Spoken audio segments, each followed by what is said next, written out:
मकर संक्रांति पर सुनी जाने वाली कौशल राज और सूर्यदेव की कहानी बहुत समय पहले की बात है। एक राज्य में कौशल राज नाम के धर्मप्रिय राजा का शासन था। कौशल राज न केवल पराक्रमी थे बल्कि प्रजा के सुख दुख का ध्यान रखने वाले आदर्श शासक भी थे। उनके राज्य में हर साल मकर संक्रांति का पर्व बड़ी धूमधाम से मनाया जाता था।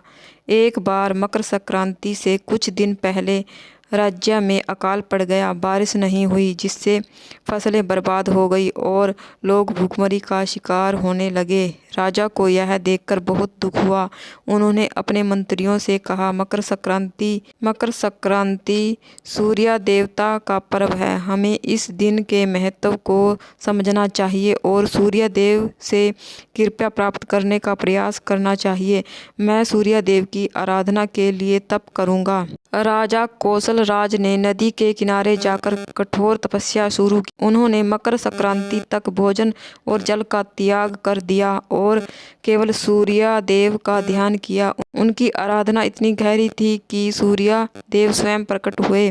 सूर्य देव ने कहा, हे कौशल राज, मैं तुम्हारी भक्ति और तप से प्रसन्न हूँ। तुम जो वरदान मांगना चाहते हो मांग सकते हो। राजा ने सूर्य देव से कहा, हे प्रभु, मेरी प्रजा भूखी है। मेरे राज्य में वर्षा हो और भूमि उपजाऊ बने ताकि लोग इस संकट से उभर सकें।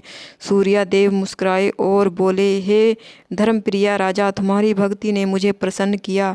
मैं इस मकर संक्रांति पर अपने तेज से बादलों को गुर्जा दूंगा जिससे वर्षा होगी। तुम्हारे राज्य में हरियाली लौट आएगी और प्रजा सुखी होगी। जैसे ही मकर संक्रांति का दिन आया, आसमान में घने बादल छा गए और मूसलाधार वर्षा होने लगी। भूमि फिर से हरी भरी हो गई, फसलें लहरा उठी। प्रजा ने सूर्यदेव और राजा कौशल राज की आराधना की। यह कहानी हमें सिखाती है कि सच्ची भक्ति और समर्पण से कठिन परिस्थितियां भी हल हो सकती हैं। मकर संक्रांति केवल उत्साह का दिन नहीं बल्कि यह दिन हमें धर्म, सेवा और कृतज्ञता का पाठ सिखाती है। तो फ्रेंड्स, ये थी सूर्यदेव और कौशल राज की कहानी जो हम मकर संक्रांति पर सुनकर, और अगर हम इस कहानी को सुनने का नियम लें तो हमें मकर संक्रांति से लेकर अगली मकर संक्रांति तक इस कहानी को सुनना होता है। यानी पूरे 365 दिन हमें इस कहानी को सुनना होता है। उसके बाद इसका उद्यापन किया जाता है। अगर हम ऐसा करते हैं तो हमें बहुत ही पुण्य फल की प्राप्ति होती है और जो हमारी राशि में ग्रह दोष होते हैं वो भी दूर होते हैं अगर हम इस नियम को अपनाते हैं।